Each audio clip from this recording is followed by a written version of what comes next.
Line of credit अथवा revolving credit agreement कस्तो खालको हो यो, अब कस्तो खालको केसलाई line of credit revolving credit agreement भन्छ भन्ने केसमा यो पनि एउटा बैंक लोनको टाइप हो। अब यसलाई धेरै बैंकिङ सेक्टरमा भएको हुनाले, बैंकमा काम गर्ने भएको हुनाले बुझाउन अझ सजिलो हुन्छ। यो हाम्रो कमन सेन्समा यसलाई के भन्छ भन्दा ओभरड्राफ्ट भन्छ नि। हाम्रो सुनिएको छ होला नि, बैंकमा काम गर्ने भएपछि त त्यही काम गर्ने डिपार्टमेन्टले त्यही पर्यो हैन। ओडीमा के हुन्छ ल भनौँ त, त्यहाँ काम गर्ने ल अमृत बैंकमै हो क्यारा हैन? हो सर। त्यहाँ लिमिट हुन्छ सर, त्यो लिमिट भित्र बसेर अब आफूले उस गर्न पाइयो नि त, कारोबारहरू गर्न पाइयो। त्यसमा स्पेसली त के भन्ने हो, अब त्यही हामीले पढ्नलाई चाहिने भनेको लिमिट दिने हो सर। त्यसमा त अब आफूले लोन लिने मान्छेले चाहिँ अब आफ्नो लिमिट अन्तर्गत रहेर कारोबार गर्न पायो हैन। त्यसको मेन फिचर के हो भनौँ न, त्यो हो कि हजुर ओभरड्राफ्टको फिचर के हो? जति पैसा युज गर्छ त्यसको मात्र इन्ट्रेस्ट लाग्छ। त्यही हो। करेक्ट, त्यति हो। यही यहाँ पनि त्यस्तै हो। अब हामीले व्यवहारमा त्यस्तो छ, जति पैसा युज गर्यो त्यसको मात्र इन्ट्रेस्ट चार्ज गर्ने हैन। तर कमिटमेन्ट पनि चार्ज पनि त लाग्छ नि पछि, फेरि यदि युज गरेन भने कमिटमेन्ट नि दिनु पर्यो फेरि। त्यो थ्योरिटिकली पर्दा हामीले यहाँ त्यो गर्नुपर्छ हैन। अब सपोज कुनै व्यक्तिले बैंकबाट 10 लाख रुपैयाँ लोन ओडी बनायो, ओभरड्राफ्ट बनायो 1 इयरको लागि 10% मा। मधु पोखरेल भनेपछि कुन हाम्रैमा हो र?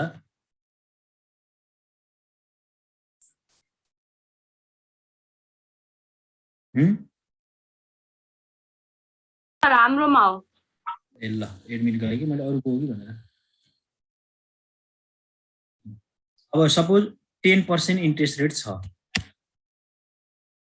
1 इयरको लागि लोन लियो। तर त्यो 10 लाख रुपैयाँ लोन एग्रिमेन्ट गरेको मध्ये उसले 10 लाख रुपैयाँ त अब बैंकले उसको एकाउन्टमा डिपोजिट गरिदिने हो, हातमा क्यास दिने त होइन, उसलाई चेकबुक दिने हो। सपोज उसले त्यसमध्ये 4 लाख रुपीज मात्रै युज गर्यो। 4 लाख रुपीज कति युज गर्यो? त्यही 1 इयरै युज गर्यो भने 4 लाखको 10% इन्ट्रेस्ट लाग्ने भयो। उसले युज नगरेको कति भन्दा यो युज्ड हो। अब उसले युज नगरेको कति त भन्दा 6 लाख।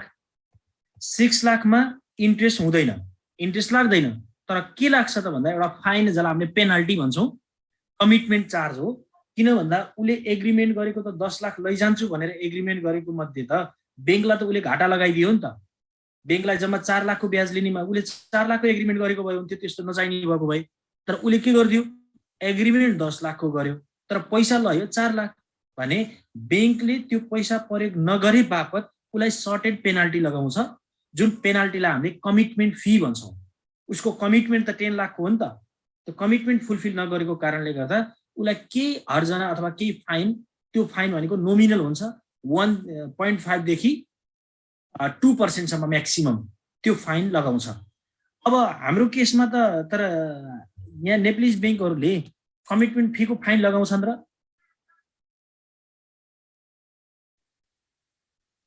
सर लाग्छ सर। कति % लगाउँछन्? 60 भनेको 0.5 छ सायद। 0.5 छ हैन? किन भन्दा एग्रिमेन्ट गरेको एमाउन्ट उसले युज गरिदिनु पर्यो कि टोटली। तर अब अर्को फिचर यहाँ के पनि छ भने, अर्को फिचर के पनि छ भन्दा सपोज उसले त्यो 1 लाख 10 लाख मध्ये 4 लाख 10% लग्यो, तर कति महिनाको भन्दा लागि 9 मन्थको लागि मात्रै लग्यो भन्दा 4 लाखको 9 मन्थको मात्रै इन्ट्रेस्ट लाग्यो कि होल इयरको पनि लागेन। भनेको नर्मली धेरै जसो बिजनेस पर्सनहरूले बिहान पैसा निकाल्ने, साँझ लगेर जम्मा गर्ने गर्छन् नि इन्ट्रेस्ट जोगाउनलाई हैन र? हो, त्यो गर्छन् नि त। अथवा कसैले पैसा केही समयलाई राख्दै यो भनेर दिएछ भने लगेर आफ्नो ओडीमा लाग्ने ब्याज जोगाउनको लागि हो। त्यो टाइपको लोन भनेको के हो त भन्दा लाइन अफ क्रेडिट। भनेपछि हाम्रो यो लाइन अफ क्रेडिटमा दुईटा कस्ट क्रिएट भयो, ख्याल गरौँ। दुईटा कस्ट के क्रिएट भयो भन्दा एउटा युज गरेको एमाउन्टमा के लाग्यो? इन्ट्रेस्ट लाग्यो, एउटा कस्ट। अर्को युज नगरेको एमाउन्टमा के लाग्यो त भन्दा कमिटमेन्ट फी लाग्यो। हो, यिनी दुईटाको कस्ट भनेको के हो त भन्दा के अरे total cost of line of credit अथवा total cost of revolving credit agreement. अब यो क्याल्कुलेसन कसरी गर्ने त भन्दा एपीसी इक्वल्स टु पहिला एपीसी निकाल्नु भन्दा पहिला उ निकालौं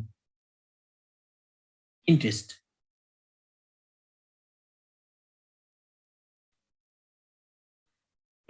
cost equals to used amount into used period into interest rate. अब अर्को छ commitment fee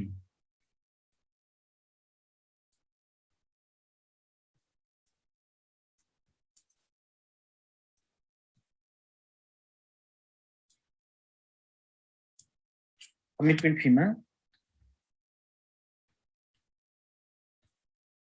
unused amount into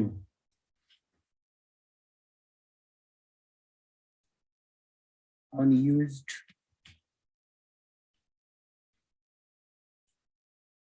period into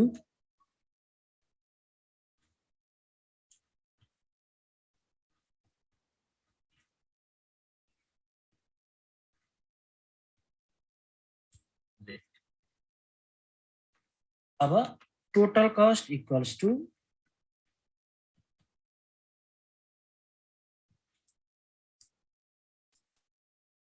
interest cost plus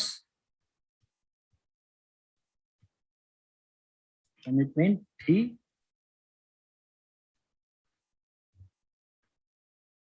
हामीले के तिरियो त बैंकलाई भन्दा प्रयोग गरेको पैसाको ब्याज तिरियो त्यो हाम्रो लागि कस्ट हो अर्को प्रयोग नगरेको पैसाको लागि फाइन तिर्यो त्यो पनि हाम्रो लागि कस्ट हो भने यिनी दुईटा कस्ट भनेको टोटल एमाउन्ट भनेको युज गरेको एमाउन्टको टोटल कस्ट हो अब यही टोटल कस्टलाई हामीले केमा लग्ने त पर्सेन्टेजमा लग्ने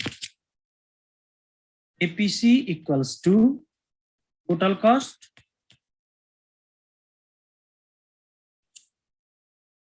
divide by used amount into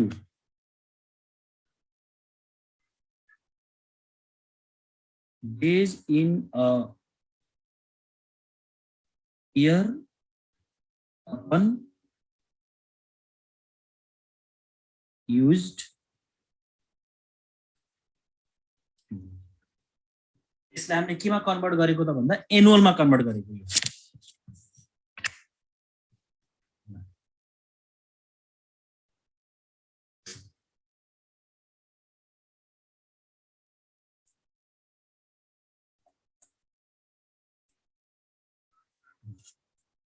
अब यो क्लियर भयो कि भएन पहिला भनौँ त लाइन अफ क्रेडिट भनेको कस्तो टाइपको अथवा रिभल्भिङ क्रेडिट एग्रिमेन्ट भनेको कस्तो टाइपको भन्दा बैंकबाट लोन अफर गरिसकेपछि फन्ड युज गर्यो भने इन्ट्रेस्ट चार्ज गर्ने र त फन्ड युज गरेन भने त्यसको फाइन चार्ज गर्ने टाइपको लोनलाई रिभल्भिङ क्रेडिट एग्रिमेन्ट भन्छ र यो रिभल्भिङ क्रेडिट एग्रिमेन्टमा हाम्रो दुईटा कस्ट क्रिएट हुन्छ एउटा अब हुन त यहाँ इन्भल्भ गरिएको छैन है तर हाम्रो रियल लाइफमा त अर्को कस्ट पनि हुन्छ नि के होला हाम्रो प्र्याक्टिसमा त अर्को कस्ट पनि एड हुन्छ नि हामीले त इन्ट्रेस्ट कस्ट मात्र एउटा भन्यो अर्को कमिटमेन्ट फी भन्यो यसैलाई टोटल गर्यौं रियल लाइफमा त अर्को कस्ट पनि हुन्छ नि के होला सर्भिस चार्जहरु भनेको छ हो service charge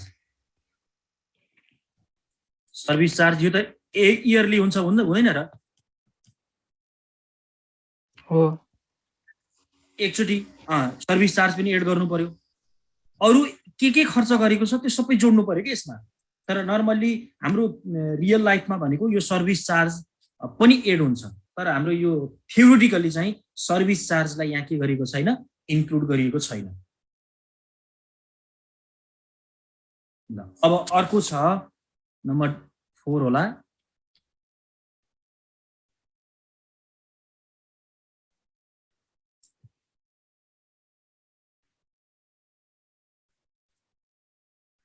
commercial paper commercial paper भनेको के हो भन्दा सजिलो बुझाउनको लागि यसलाई मैले अर्को तरिकाले बुझाउँछु। जस्तै गभर्नमेन्टले सर्ट पिरियडलाई फन्ड म्यानेजमेन्ट गर्नु पर्यो भने के सेक्युरिटी थ्रु फन्ड म्यानेजमेन्ट गर्छ?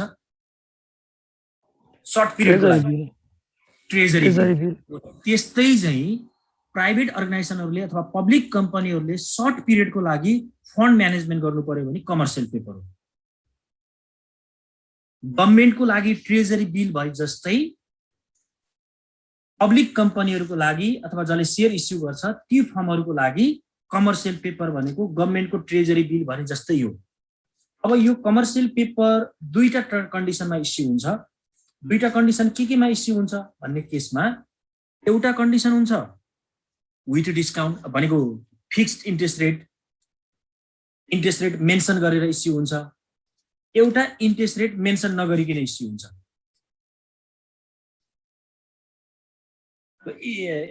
इन्ट्रेस्ट रेट मेन्सन गरेको र इन्ट्रेस्ट रेट मेन्सन नगरेको भनेको के भन्दा इन्ट्रेस्ट रेट मेन्सन गरेकोमा त प्रब्लमै क्रिएट भएन। जस्तै 10 लाखको कमर्सियल पेपर इस्यु गर्यो 90 डेजको लागि 10% भनेर रेट क्लियर भयो। तर अर्को कस्तो हुन्छ भन्दा 10 लाखको कमर्सियल पेपर इस्यु गर्यो तर डिस्काउन्टमा इस्यु गर्यो। यसमा इन्ट्रेस्ट रेट डिफाइन हुँदैन। त्यो तरिकाले इस्यु गर्छ। तर हामीले नर्मल्ली चाहिँ कमर्सियल पेपर भनेको कस्तो भन्दा यो पनि unsecured financial short term sources of financing हो। यो इस्यु गर्ने बेलामा कम्पनीले आफ्नो प्रपर्टीहरू कुनै कोल्याटर राख्नु पर्दैन। जस्तै बोन्ड इस्यु गर्दा कोल्याटर राख्नुपर्छ जसमा इन्ट्रेस्ट पेमेन्ट गर्छ। कमर्सियल पेपरमा पनि इन्ट्रेस्ट पेमेन्ट गर्छ तर कोल्याटर राख्नु पर्दैन। तर कसले इस्यु गर्न पाउँछ भन्दा commercial paper only can issue by the highly reputed means credit worthy firm. No any one company can issue the commercial paper. अब यसको म्याच्युरिटी पिरियड भनेको म्याक्सिमम भन्दा थ्योरिटिकली भन्दा 270 दिन अथवा 290 दिन भनेर डिफाइन गरिएको छ। तर अब यो हाम्रो रिक्वायरमेन्टमा डिपेन्ड गर्छ। कसैको 90 डेज पनि हुन्छ, कसैको 30 डेज पनि हुन्छ। त्यो अनुसार यसलाई डिफाइन गरिएको छ। अब यसमा लाग्ने कस्ट भनेको के हो भन्दा दुईवटा कस्ट के एउटा इन्ट्रेस्ट यो जानेकै भयो इन्ट्रेस्ट कस्ट। अब इन्ट्रेस्ट कसरी क्याल्कुलेसन गर्ने भन्दा फेस भ्यालु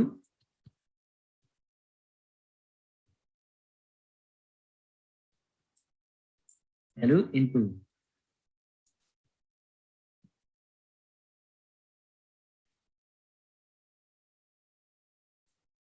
टाइम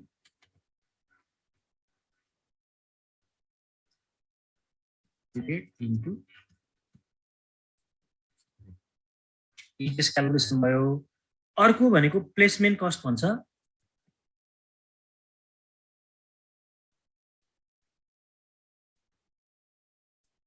यो प्लेसमेन्ट कस्ट भनेको के हो बुझ्नुहुन्छ?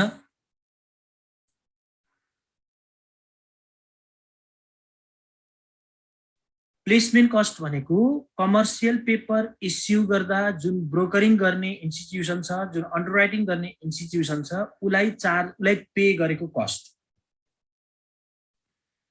हो, फ्लोटेसन कस्ट हो। यसलाई फ्लोटेसन कस्ट नभनेर यहाँ भन्दा के भनिन्छ प्लेसमेन्ट कस्ट। 270 दिनको लागि अथवा बबी खरेल भनेको त हाम्रो यो उसमा हो र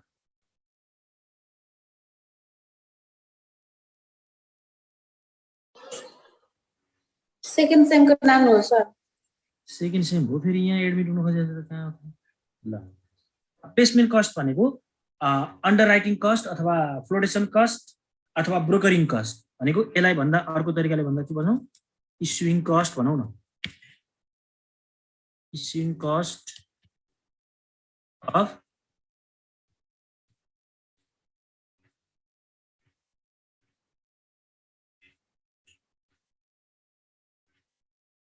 कमर्सियल पेपर। अब इन्ट्रेस्ट कस्ट र प्लेसमेन्ट कस्ट जोडिसकेपछि के आउने भयो त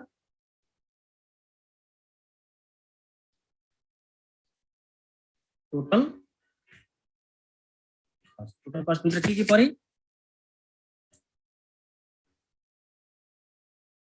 interest cost plus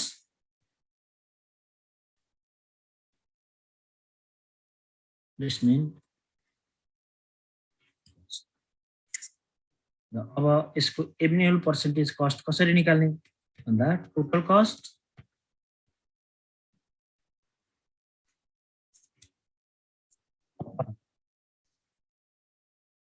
used amount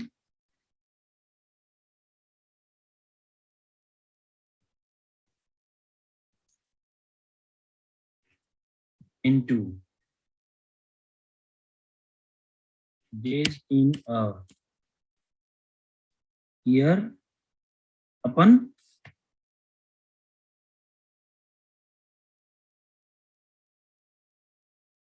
maturity period.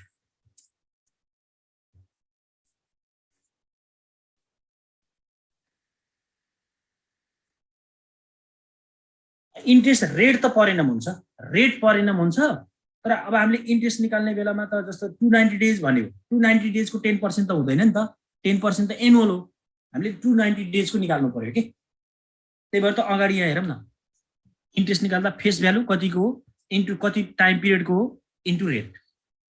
जस्तै 10 लाख हो भने 200 अथवा 180 दिन भनौँ न, 10 लाख इन्टु 180 दिनको निकाल्नु पर्यो। 180 भनेर लेखेर त भएन, 180 डिभाइड बाई 360 अथवा 365 इन्टु कति पर्सेन्ट हो, यसरी निकालिन्छ। अनि जति टाइम युज गर्यो त्यतिको इन्ट्रेस्ट दिने हो। होल इयरको त इन्ट्रेस्ट किन दिनु पर्यो र, होल इयरको इन्ट्रेस्ट दिनु त पर्दैन नि, पर्छ र। फेरि दुईचोटि गरेर जस्तै 6 मन्थको गरेर 1 वर्षभरि चलायो भने टोटल कस्टलाई डिभाइड बाई युज एमाउन्टले डिभाइड गर्ने आउँछ नि होइन सर? हजुर हजुर, जस्तै 6 मानौँ जस्तै कुनै पनि जस्तै रिभल्भिङ क्रेडिट अथवा कुनै पनि जस्तै 6 मन्थको गरेर जस्तै दुईचोटि गर्ने यस्तो केस आयो भने होइन, अनि त्यो बेलामा त total cost divide by use amount गरेपछि डाइरेक्ट एपिसी आउँछ होइन र? मैले के बुझिनँ भयो। जस्तै हामीले 3 मन्थ चलाउनेवाला कुनै स्किम त्यो युज गऱ्यौँ भने त्यो बेलामा जस्तै यतापट्टि मैले बुझेँ क्वेसन सुनेको, बल्ल बुझेँ। जस्तै 10 लाख रुपियाँ यहीँ मैले भनेको बुझेको, यहाँ हेरौँ, 10 लाख रुपियाँ युज गर्यो, के अरे लोन लियो, 10 लाख रुपियाँ मध्ये उसले 6 लाख रुपियाँ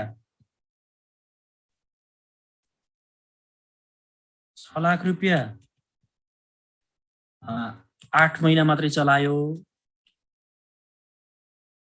हैन, 4 लाख रुपियाँ 12 महिना चलाएन। अनि अब त यहाँ त दुईटा कस्ट आयो नि त, हामीले के गर्नु पर्यो ल हेरौँ त। पहिला 6 लाखको 8 महिनाको ब्याज निकाल्न पर्यो हैन,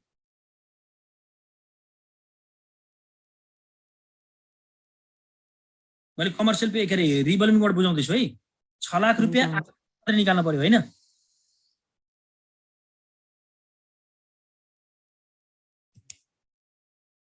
शून्य छ नै, शून्य छ सर, शून्य। 6 लाख रुपियाँको 8 महिनाको मात्रै ब्याज निकाल्न पर्यो कि यसमा,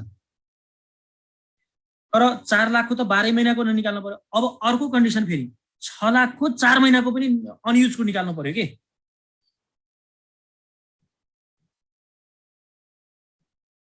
बुझ्दैन क्या? नै अलि बुझ्दैन। 10% रेट, कमिटमेन्ट फी 1% गरेँ है त मैले। 6 लाख रुपियाँको पहिला मैले टोटल कस्ट निकाल्दा 6 लाखको 8 महिनाको ब्याज इन्टु यो निकाल्न पर्यो। त्यसपछि फेरि 4 लाखको कति पर्सेन्ट हो, 1%, कति महिना, 12 महिना, 1% डिभाइड बाई 7, यो अनयुज हो। अब अर्को अनयुज त यहाँ पनि भयो नि त, बुझिएन क्या? 6 लाख रुपियाँ त जम्मा 8 महिना युज गर्यो, 12 महिना मध्ये त 4 महिना 6 लाख पनि युज गरेन नि त। यो 4 लाख त होल 12 महिना प्रयोग गरेन, होल 12 महिना प्रयोग गरेन यो 4 लाख रुपियाँ। यो 6 लाख रुपियाँमा पनि 12 महिना त प्रयोग गरेको छैन नि त। 6 लाख जम्मा 8 महिना युज गरेपछि 8 महिनाको ब्याज निकाल्न पर्यो। बाँकी जुन 4 महिना छ त्यो 4 महिनाको त त्यसलाई फाइन लिनु पर्यो नि त। फेरि 6 लाखको 4 महिनाको इन्टु 1/, बुझ्यो कि बुझेन मलाई यति भनौँ। बुझ्यो बुझ्यो नि बुझ्यो सर हो तर यही केस समस्या मेन कमर्सियल भनेको यसमा एपिसी निकाल्नलाई अलिक कन्फ्युज भएको के अब एपिसी निकाल्न त किन प्रब्लम हुन्छ र अब एपिसी निकाल्न त केही गर्नु परेन एपिसी निकाल्नको लागि अब यसको टोटल एमाउन्ट आउने भयो प्रत्येकको हैन प्रत्येकको टोटल अमाउन्ट आउने बित्तिकै यसलाई हामीले टोटल कस्ट बनियो यो total cost upon used amount भनेको 6 लाख रुपैयाँलाई मात्रै राख्ने के अब त डेजको क्याल्कुलेसन गर्नु पर्दैन त but days in year upon use days in year calculation अब उता आउँछ नि फेरि अब त्यो टोटल कस्ट कति आछ थाहा भएन युज्ड एमाउन्टमा 6 लाख राख्न पर्यो डेज इन इयर 360 मानौ युज पिरियड 8 महिना भनेपछि 8 महिना भनेको कति दिन हुन्छ 12 टा 96 8 महिना भनेको 12 त्यहाँ 36 कति हुन्छ 240 हजुर भएन 4 लाख त अनयुज हो 4 लाख त पुरै 12 महिना छ नि त यहाँ अनयुज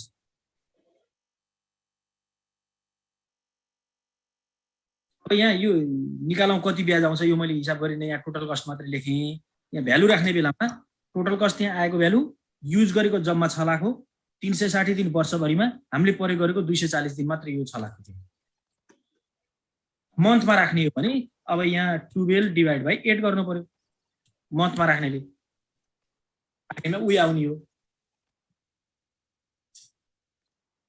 यही केस केमा एप्लाई हुन्छ त कमर्सियल पेपरमा यो युज्ड एमाउन्ट कमर्सियल पेपरमा राख्नुको रिजन के हो भन्ने कुरा बुझ्नु पर्यो के किन भन्दा कहिलेकाहीँ इन्ट्रेस्ट भनेको कस्तो हुन्छ भन्दा सपोज 10 लाखको त्यही कमर्सियल पेपर छ 10 लाखको कमर्सियल पेपरमा 10% इन्ट्रेस्ट भर्यो इन्ट्रेस्ट पेड इन एडभान्स भनिदियो भने के होला हामीले त इन्ट्रेस्ट त 1 लाख रुपैयाँ बुझाउँछौँ तर पैसा प्रयोग गर्ने भनेको त जम्मा कति हो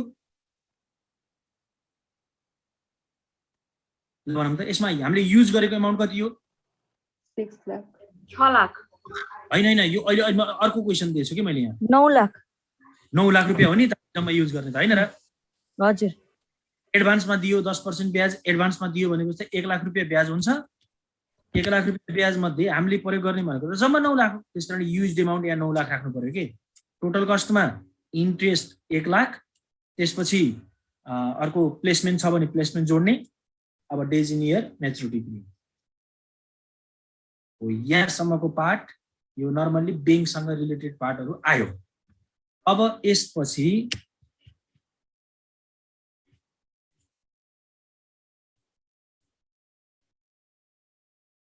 मेन धेरैलाई प्रब्लम लागेको पार्ट अब सुरु भयो बल्ल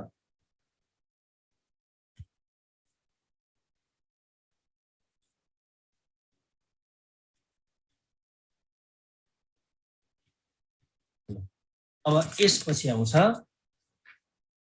इन्भेन्ट्री फाइनान्सिङ भन्दा पहिला कति नम्बर हो 4 हो कि 5 हो 5 हो सर जुन पहिला लेखे पनि भयो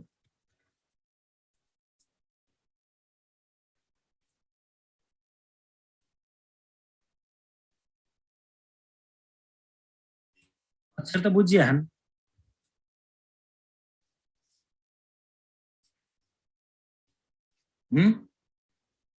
बुझ्यो सर प्रब्लम त भएको छैन हैन ल अब रिसिभेबल फाइनान्सिङमा दुईटा हुन्छ एउटा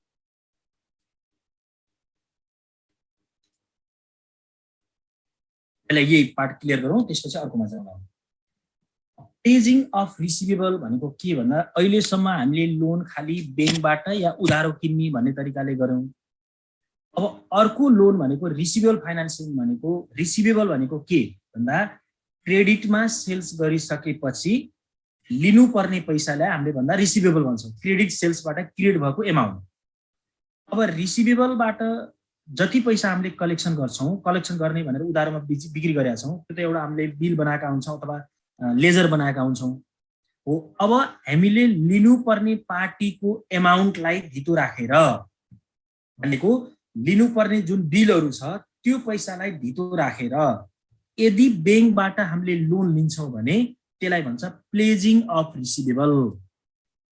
यसमा के हुन्छ भन्दा जुन सपोज ए भनेको सेलर हो, बी भनेको बायर हो। सेलरले बायरलाई अथवा सेलरले कतिको सामान बेच्यो? 10 लाखको सामान बेच्यो, त्यो पनि केमा? क्रेडिटमा। भने अब ए ले बी सँग लिनुपर्ने 10 लाख रुपैयाँ हो। त्यो 10 लाख रुपैयाँको जुन बिल छ त्यो बिल उले बैंकमा जम्मा गर्छ। जम्मा गरिसकेपछि बैंकले 10 लाखै त लोन दिँदैन, त्यसमा केही पैसा रिडक्सन गर्छ। 80%, 60%, 50% अफ द बैंकको टर्म एन्ड कन्डिसन अनुसार उले त्यो रिडक्सन गरेर 10 लाख हो भने 6 लाख रुपैयाँ देला अरे। अब त्यो त क्वेसनमा आउला अथवा रियल लाइफमा जाँदा आउला कति दियो भन्ने कुरा हो। 100% फाइनान्सिङ गर्दैन। इभन फिक्स एसेटमा त 100% फाइनान्सिङ गर्दैन भने अब यो त रिसिभेबलको कुरा भयो, झन् 100% फाइनान्सिङ गर्ने कुरै भएन। अब यहाँ टर्म एन्ड कन्डिसन बुझ्ने के हो त भन्दा सपोज यो बी भन्ने मान्छेको लागि टाइमिङ दिएको थियो 60 दिनको लागि, उधारोमा बेचेको 60 दिनपछि पैसा तिर भनेर समय दिएको थियो भाका। तर बी ले 60 दिनभित्र बुझाएन अथवा बी ले तिर्दै तिरेन भने त्यो पैसा अब बैंकले त लोन कसलाई दिएको छ? बैंकले लोन कसलाई दिएछ ल भनौँ त? एलाई दिएछ भने अब एलाई दिएछ भने बैंकले जान्ने त एलाई हो, बीलाई त जान्दैन। बीसँग लिनुपर्ने पैसा उठाएर बैंकले तिर्ने, एले तिर्ने हो। तर एले बीलाई के भनेको हुन्छ भन्दा अब त्यो पैसा मलाई होइन बैंकमा गएर तिर भनेर एले बीलाई अर्डर गरेको हुन्छ। तर बी बैंकमा गएन। बी बैंकमा नगएपछि अब बैंकले एलाई समात्छ, एलाई इन्फर्म गर्छ पैसा आएन भनेर। एले ब्याड डेट गरिदियो भने अब तिर्ने जिम्मा कसको हुन्छ? ए को हुन्छ। यसमा बैंक कुनै पनि ग्यारेन्टी। अब यसलाई अझ सजिलो तरिकाले बैंकमा काम गर्ने भएको हुनाले अझ सजिलो तरिकाले बुझाउनु। सपोज मैले बैंकबाट लोन लिएँ, गाडी किन्नको लागि लोन लिएँ। गाडी मेरो बैंकको नाममा गाडी छ, गाडी मैले चलाएँ, केही समय चलाएँ। मैले त्यो गाडी बेचेँ अर्को कुनै पार्टीलाई। अब तर बैंकको लोन उले क्लियर गरेको छैन, मैले पनि क्लियर गरिन, किस्ता तैँले तिरेस् भनेर मैले उलाई भनिदिएँ भने उले किस्ता टाइममा तिरेन अथवा उले किस्ता तिर्दै तिरेन भने बैंकले उलाई फोन गर्छ कि मलाई फोन गर्छ र?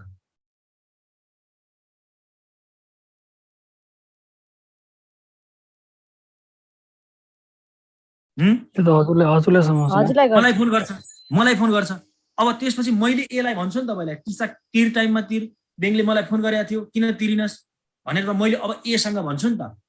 अब उले तिरिया छैन भने उले तिरिया छैन कि म त जान्दिनँ भनेर म उम्किन पाउँदिनँ नि त। उले नतिरेको पैसा अब मैले लगेर के गर्नु पर्यो? बैंकमा कति किस्ता तिरेको छैन तिर्दिनु पर्यो। अब आफ्नो यता हिसाब मिलाउने काम त सधैँ छ हो। त्यो भनेको के हो? रिसिभेबल फाइनान्सिङमा पनि कुन? प्लेजिङ अफ रिसिभेबल। यहाँ अरू केही बुझ्नु पर्दैन।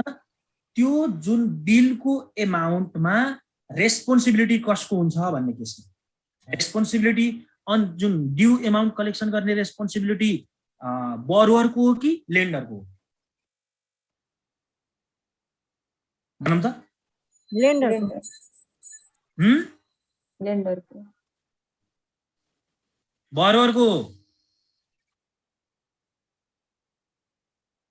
20 लाई सामान बेचेर त्यही धितो राखेर बैंकबाट लोन लिएको छ, बीले तिर्दैन भने तिर्ने जिम्मा त एक होला नि। यहाँ त बैंक भनेको लेन्डर हो, सेलर भनेको को? बोरोवर। बोरोवरको जिम्मा हुन्छ यसमा।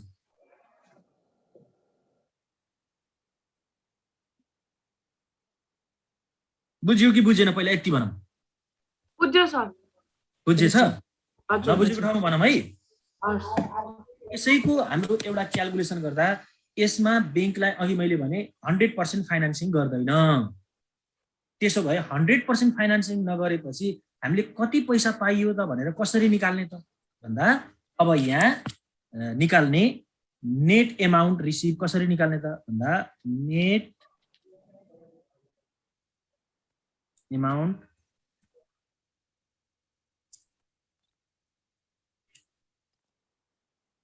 रिसिभ निकाल्ने एमाउन्ट अफ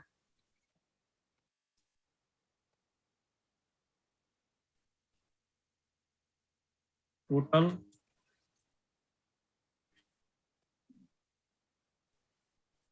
माइनस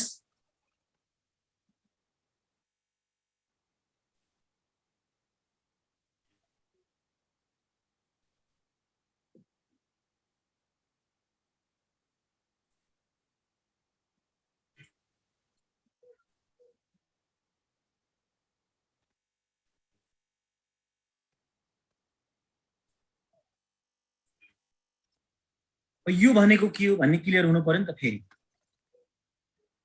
मैले यसलाई अर्को स्लाइडमा दिएँ, यो यतिकै थाती राखेर। रिजर्भ भनेको के भन्दा सपोज हाम्रो बिलको एमाउन्ट 10 लाख छ, लिनुपर्ने हामीले 10 लाख हो, ब्याङ्कले 80% मात्रै फाइनान्स गर्छु भन्यो भने फाइनान्स कति गर्दिन भन्यो? 20% हो। त्यो 20% लाई भन्दा के भन्छ? रिजर्भ एमाउन्ट भन्छ। अब हाम्रो टोटल रिसिभेबल 10 लाख, उसले फाइनान्सिङ नगर्ने 20%, कतिको 20%?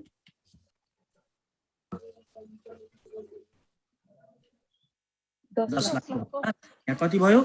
ब्याङ्कले हामीलाई 8 लाख रुपियाँ मात्रै दियो हो। यो 8 लाखलाई भनिन्छ के? हामीले प्राप्त गरेको पैसा। अब प्राप्त गरेको पैसा 8 लाख हो भने ब्याज पनि 8 लाखमै लाग्ने भयो नि, होइन र? हो सर। ब्याज पनि 8 लाखमै लाग्ने भयो,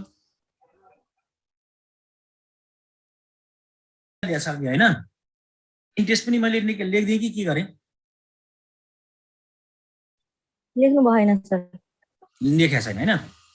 अब लेखेको छैन भने अब interest equals to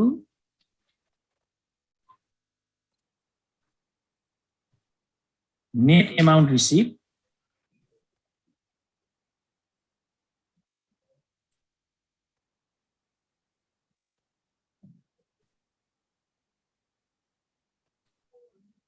into interest rate.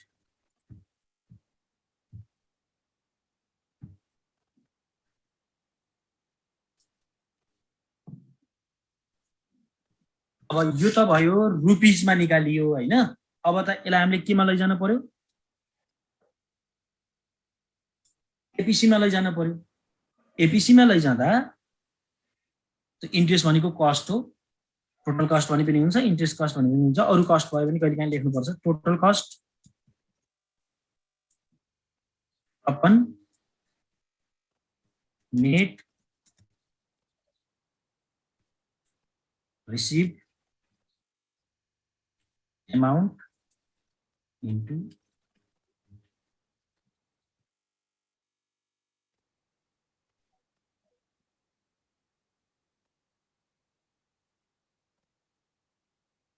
अब यसैमा यसलाई अर्को के पनि गर्न सकिन्छ भन्दा अब मैले यहाँ टोटल कस्ट मात्रै लेखिदिएँ, फेरि टोटल कस्ट लेखिदिँदा कहिले काहीँ प्रब्लम होला, यहाँ टाइम पिरियड दियो भने त्यहाँ प्रब्लम होला। यसलाई अझ क्लियर गर्नलाई टोटल कस्टभित्र के पर्न सक्छन् भन्दा एउटा त इन्ट्रेस्ट पर्यो, त्यो लेखिदिएँ मैले। अर्को कुनै जस्तो सर्भिस चार्जहरू लिन सक्छ, होइन? त्यो सर्भिस चार्ज लियो भने त्यो पनि प्लस यहाँ गर्नु पर्यो, इन्ट्रेस्ट प्लस गर्दै जानु पर्यो भने टोटल कस्टमा पेमेन्ट गरेको एक्स्ट्रा चार्जहरू सबै पर्ने भयो। अथवा यसलाई टाइम फ्रेमबाट दियो भने के गर्न सकिन्छ भन्दा टोटल कस्ट, मैले सर्टकटमा लेखेँ, total cost upon net amount into days in a year upon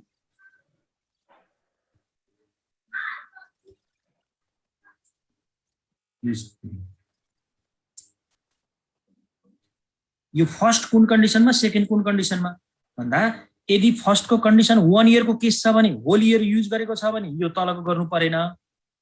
किन भन्दा days in year 365, use period पनि 365 छ भने 1 भयो, कुनै भ्यालु भएन नि त। तर 1 इयर भन्दा कम टाइमको लागि 30 डेज 90 डेज 60 डेजको लागि युज गरेको छ भने हामीले त्यो कन्डिसनमा चाहिँ फेरि त्यो एमाउन्टलाई निकाल्दिनु पर्यो। किन भन्दा हाम्रो इन्ट्रेस्ट निकाल्ने बेलामा त जति समय युज गरेको छ त्यसको मात्र इन्ट्रेस्ट तिर्छौँ नि त हामीले, हैन? त्यो गर्छौँ। तर इयर छ भने त interest net amount receive into interest rate मात्रै हुने भयो इयरली छ भने।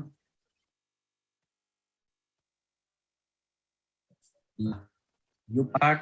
अब यसैमा अर्को पार्ट छ फ्याक्टोरिङ अफ रिसिभेबल। अघिकोलाई ए गरौँ, यो बी हो है।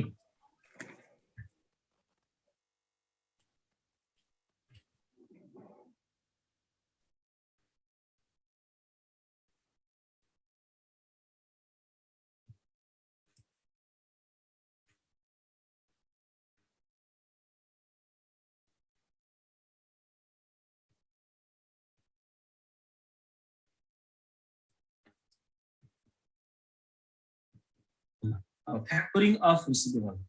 अब फ्याक्टोरिङ अफ रिसिभेबल भनेको के हो भन्ने केसमा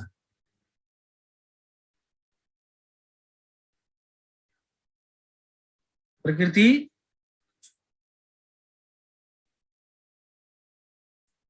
आफूले पढ्न लाग्यो कि अरूलाई पढाउन लाग्यो? पढ्न लाग्यो।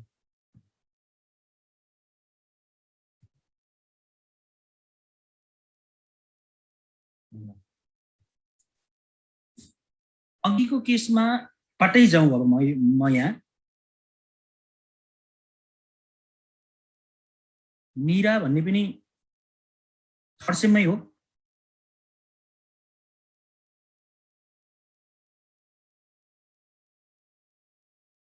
हो सर।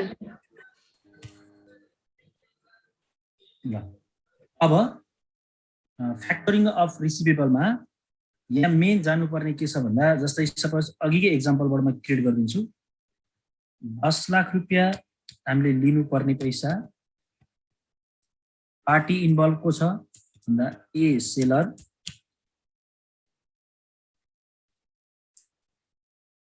बी बायर र एलाई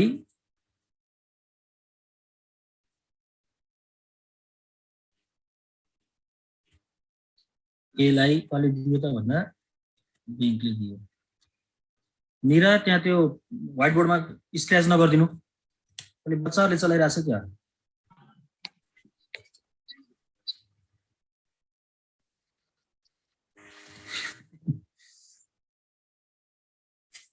अब यो फ्याक्टरिङ अफ रिसिभेबलमा एले बीसँग 10 लाख रुपियाँ लिनुपर्ने, त्यही बिल ब्याङ्कमा डिपोजिट गरेर एले ब्याङ्कबाट 10 लाख रुपियाँ होइन, अब सर्टेन एमाउन्ट त्योभन्दा कम पैसा उसले लियो। सपोज टाइम पिरियड 60 डेजको थियो अघि जस्तै। अब एले बीलाई इन्फर्म गरेको छ ब्याङ्कमा पैसा तिर्नु भनेको छ। सपोज बीले टाइममा तिरेन भने अब ए को यहाँ कुनै पनि रेस्पोन्सिबिलिटी हुँदैन। बीबाट कलेक्सन गरेर ब्याङ्कलाई तिर्ने भन्ने ए को कुनै रेस्पोन्सिबिलिटी हुँदैन। बीले अब ब्याङ्कले अब कोसँग पैसा उठाउँछ त भन्दा डाइरेक्टली बीसँग उठाउँछ। भनेको एले कलेक्सन गर्नुपर्ने पैसा कसले कलेक्सन गरिदियो त? ब्याङ्कले। एले बीबाट कलेक्सन गरेर ब्याङ्कलाई तिर्नुपर्ने पैसा अब ब्याङ्कले नै बीबाट कलेक्सन गरिदियो। अब ब्याड डेट भए पनि होस्, टाइममा तिरे पनि तिरोस्, नतिरे पनि नतिरोस्, त्यसको लागि ए कुनै रेस्पोन्सिबल हुँदैन। ए को रेस्पोन्सिबिलिटी यहाँ 0 हुन्छ। टोटल रेस्पोन्सिबिलिटी कसको हुन्छ? ब्याङ्कको हुन्छ। अनि यहाँ रिस्क एलाई होइन, अब रिस्क कसलाई छ? बीलाई छ। हो त्यो कारणले गर्दा अघिकोमा भन्दा प्लेजिङमा भन्दा यसमा फरक कहाँ पर्छ हेरौँ है। फर्मलाई कहाँ फरक पर्छ र ब्याङ्कलाई कहाँ फरक पर्छ भन्दा अघिको केसको इन्ट्रेस्ट रेट भन्दा यसको इन्ट्रेस्ट रेट बढी हुन्छ। एउटा बुझ्नु पर्यो, अघिको भन्दा यसको इन्ट्रेस्ट रेट बढी हुन्छ किन भन्दा रिस्कको लेभल बढ्यो। एउटा केस। अर्को भनेको जुन बीले सरी एले बीबाट कलेक्सन गरेर ब्याङ्कलाई तिर्नुपर्ने सट्टामा ब्याङ्कले डाइरेक्टली बीबाट कलेक्सन गर्यो भनेपछि अब त्यो जिम्मा लिए बापत उसले एक्स्ट्रा चार्ज लिएको हुन्छ ब्याङ्कले, जसलाई फ्याक्टर चार्ज भन्छ। फ्याक्टर चार्ज भन्छ त्यो पैसा पनि फ्याक्टर चार्ज भनेर एउटा निश्चित 10 लाख रुपियाँ उठाइदिए बापत लोन त उसले दिएको, त्यो उठाइदिए बापत उसले सर्टेन कमिसन अथवा फी पे गर्नुपर्छ एले ब्याङ्कलाई, त्यसलाई भन्छ फ्याक्टर चार्ज, त्यो पनि तिर्नुपर्छ। अब त्यसो भए बी को लागि ए को लागि फाइदा के हो त भन्दा एले आफ्नो स्टाफ लगाएर आफ्नो स्टाफ राखेर कलेक्सन स्टाफ राखेर जुन कलेक्सन गर्नुपर्ने एउटा डिपार्टमेन्ट नै खडा गरेको थियो त्यो डिपार्टमेन्ट नै राख्नु परेन नि त। अब त्यो डिपार्टमेन्टमा इम्प्लोइ होलान् अथवा त्यसको जति पनि खर्चहरू थियो कलेक्सन कस्टहरू जति पनि थियो त्यो कस्ट त अब टोटली कहाँ ट्रान्सफर भयो त भन्दा ब्याङ्कमा ट्रान्सफर भयो, त्यसको खर्च त एले गर्नै परेन भने ए को लागि फाइदा कलेक्सन कस्ट घट्यो, ए को लागि फाइदा भनेको कलेक्सन कस्ट घट्यो, ब्याड डेट भए पनि त्यो रेस्पोन्सिबिलिटी भएन भने अब ब्याङ्कको लागि फाइदा के भयो भन्दा इन्ट्रेस्ट रेट अघिकोमा भन्दा बढी चार्ज गर्न पायो, त्यसपछि अरू सर्भिस चार्ज भनेर चार्ज गर्न पायो, त्यो इन्ट्रेस्ट पनि एडभान्समा पेमेन्ट गर्नुपर्छ अथवा त्यो एडभान्स भन तिनी एडिसनल चार्ज भन सबै एडभान्समा तिर्ने हो, सबै कटाइसकेपछि बल्ल उसलाई पैसा दिने हो। त्यसकारण प्लेजिङ अफ रिसिभेबल र फ्याक्टरिङको डिफरेन्स भनेकै यति हो। प्लेजिङमा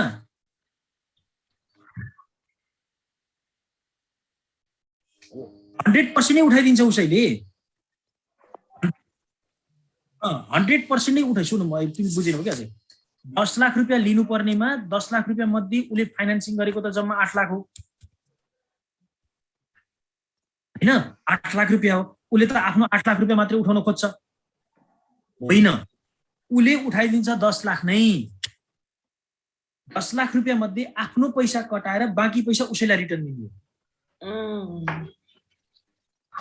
त्यही भएर त मैले के भनेको छु अघि एले लाग्नु पर्ने जुन कलेक्सन कस्टहरू छ जति पनि कलेक्सन कस्ट त्यो कलेक्सन कस्ट ए को लागि 0 हुन्छ।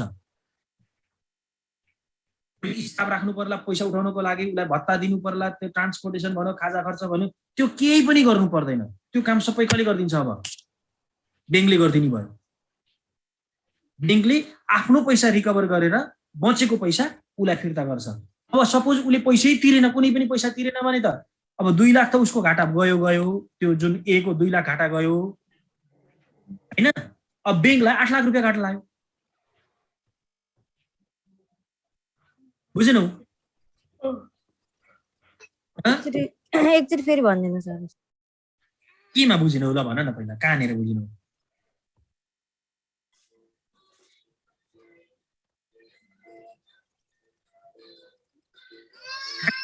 को फरक के हो भन्दा प्लेजिङमा मात्रै के हुन्छ, प्लेजिङ अफ रिसिभेबल र फ्याक्टरिङको डिफरेन्स छुट्याएपछि सजिलो हुन्छ के।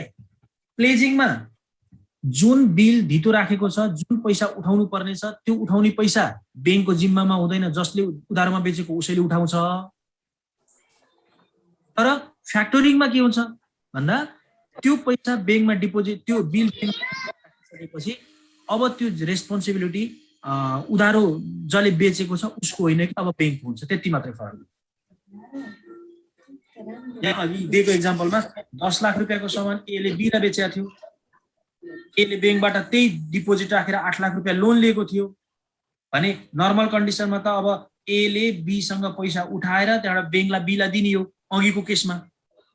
यो केसमा चाहिँ अब एले उठाओस् नउठाओस् मतलब हुँदैन, एले बीसँग कुनै रिलेसनै राख्दैन, मात्रै के गर्छ त भन्दा डाइरेक्टली बीसँगबाट पैसा उठाउँछ।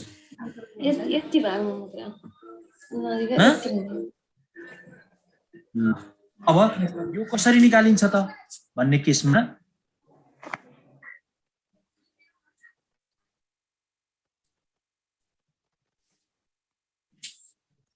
अब यसमा फर्स्टमा हामीले निकाल्नु पर्छ कति पैसा युज गरियो त भनेर निकाल्नु पर्छ हामीले। अब कति पैसा युज भयो, नेट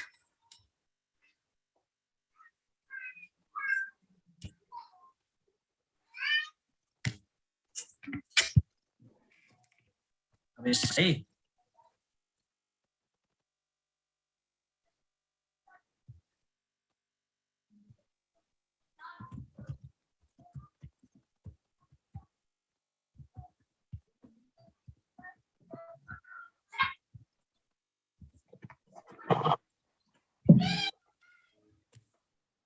अब सबभन्दा पहिला टोटल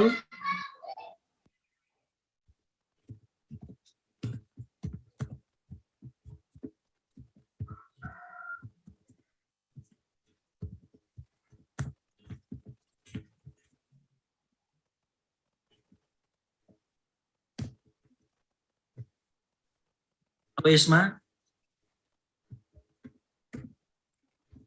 लेस के गर्ने त भन्दा रिजर्भ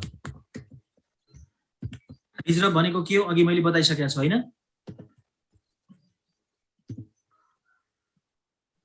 रिजर्भ भनेको त बुझियो नि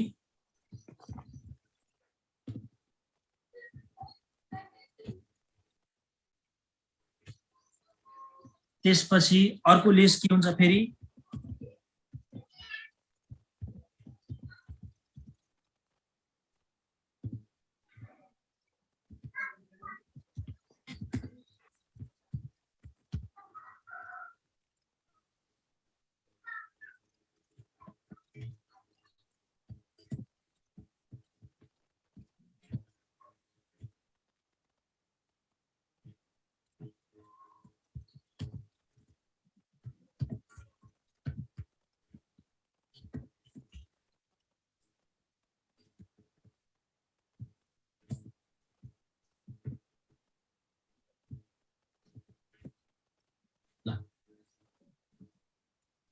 टोटल अमाउन्ट अफ रिसिभल जति लिनुपर्ने थियो 10 लाख मध्ये अघि मैले दिएको एक्जाम्पलमा 10 लाख मध्ये 10 लाखै लोन दिँदैन कति काट्ने 20% 30% कति काट्ने त्यो काट्ने भनेको रिजर्भ त्यसपछि कमिसन कति फाइन लगाउने हो त्यो कमिसन त्यसपछि ब्याज कति पर्सेन्ट हो त्यो ब्याज कटाएर बल्ल हामीलाई नेट अमाउन्ट दिन्छ तर अब यहाँ प्रब्लम कहाँनेर हो भन्दा स्टुडेन्टलाई इन्ट्रेस्ट कतिबाट लगाउने भन्ने कुरा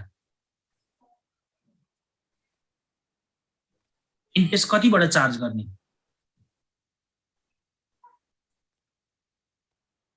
भन्दा टोटल अमाउन्ट रिसिभलबाट त होइन रिजर्भ कटाइसकेपछि फ्याक्टोरिङ चार्ज कटाइसकेपछि जति पैसा बच्छ अब यहाँ बरु ब्राकेटमा लेखौँ न त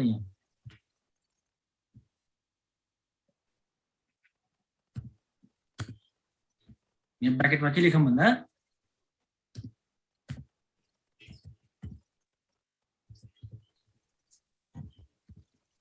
interest rate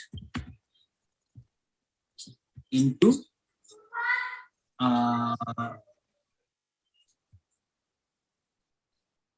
amount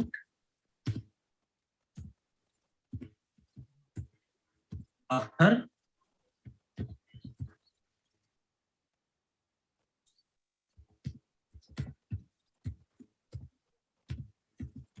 cost.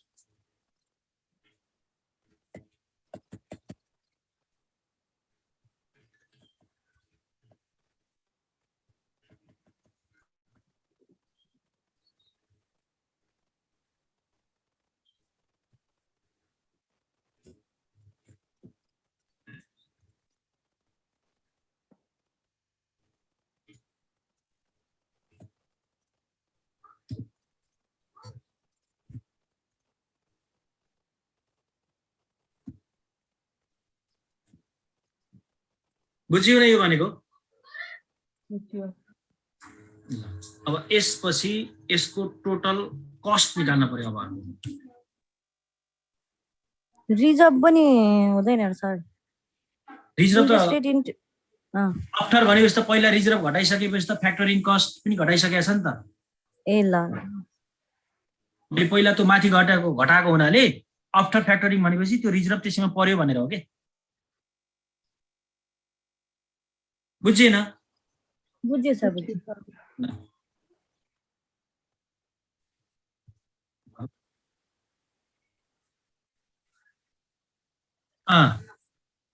त्यो भनेको रिजर्भ कटाइसकेपछि आएको अमाउन्टबाट यसरी बुझौँ के टोटल रिसिभलको जति छ त्यो अमाउन्टमा रिजर्भ कटाउने कति जस्तो 10 लाख छ भने 10 लाखमा 20% कटायो भने बच्यो कति 8 लाख बच्यो नि अब फ्याक्टरिङ कस्ट कतिमा लाग्छ भन्दा 8 लाखमा लाग्छ कि उले जति पैसा दियो त्यतिमा लाग्ने भयो नि त फ्याक्टरिङ कस्ट त होल अमाउन्टमा त लाग्दैन नि त फ्याक्टरिङ कस्ट 8 लाखमा लाग्यो इन्ट्रेस्ट चाहिँ कतिमा लाग्यो भन्दा रिजर्भ कटाएर फ्याक्टरिङ कस्ट कटाएर जति बचेको छ त्यसमा इन्ट्रेस्ट चार्ज गर्छ। त्यो घटाइसकेपछि आएको नेट एमाउन्ट रिसिभ भयो। त्यसपछि अर्को अब क्यालकुलेसन गर्नुपर्ने। तर हामीले सोलुसन गर्दाखेरि त कुन त्यो फेस भ्यालुमै फ्याक्टरिङ कस्ट घटाएको गरेर गर्थ्यौँ नि सर एक दुईटा त। क्वेसनमा के मेन्सन गर्छ रियालिटी अब नर्मल कन्डिसनमा यो क्वेसनमा मेन्सन गर्यो भने त जे मेन्सन गरे त्यही गर्नु पर्यो नि त। त्यो त क्वेसन अनुसार फरक। जनरल केही पनि भनेन भने हामीले गर्ने यो हो। केही पनि त्यहाँ मेन्सन गरेको छैन रिसिभेबल यति हो रिजर्भ यति हो फ्याक्टरिङ यति हो इन्ट्रेस्ट यति हो भने हामीले गर्ने यसरी। तर त्यहाँ स्पेसिफिक मेन्सन छ भने चाहिँ जे भनेको छ त्यही गर्नु पर्यो नि त। बुझ्दैन अमृत? बुझ्यो। त्यो क्वेसनले डिटरमाइन गर्ने कुरा हो कि त्यो। जनरल कन्डिसनमा केही पनि स्पेसिफाई नगरेको कन्डिसनमा गर्ने मेथड यो हो। त्यसपछि त पर्टिकुलर केस वाइज आउँछन्।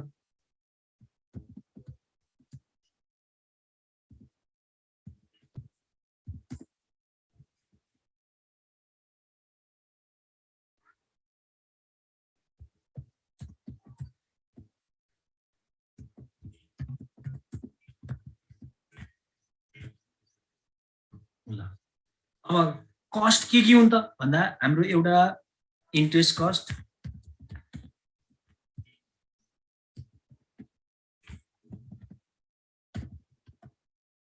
एउटा अर्को के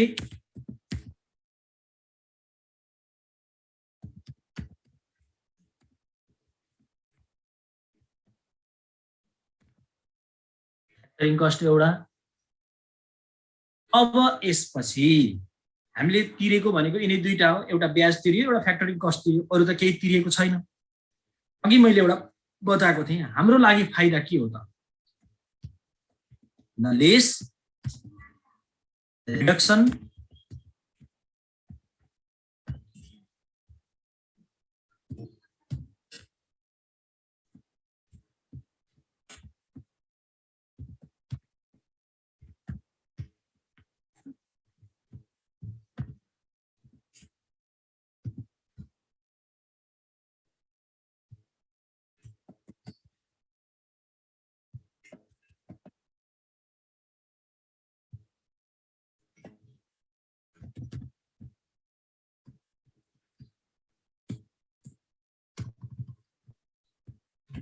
ल किन यसलाई माइनस गरेको होला ल भनौँ त।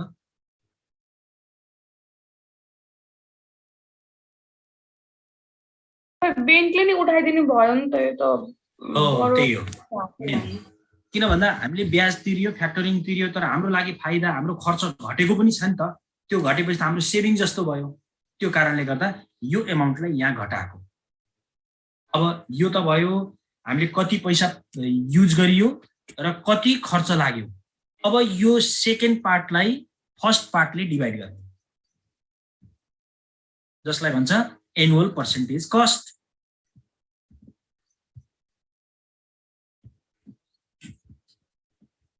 एनुअल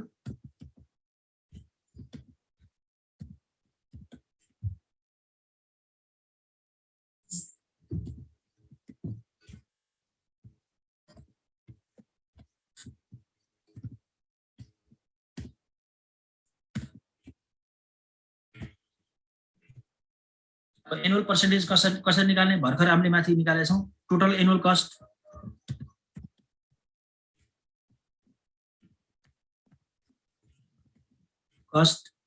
डिभाइड बाई के त भन्दा नेट एमाउन्ट पेड।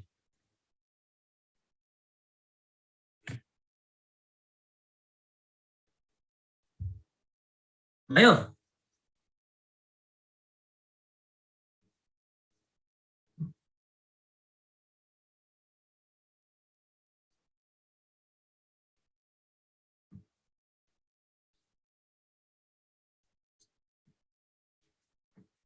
लेख्यो कि लेखेन? लेख्यो सर। भोलिको क्लासमा गरौँ है।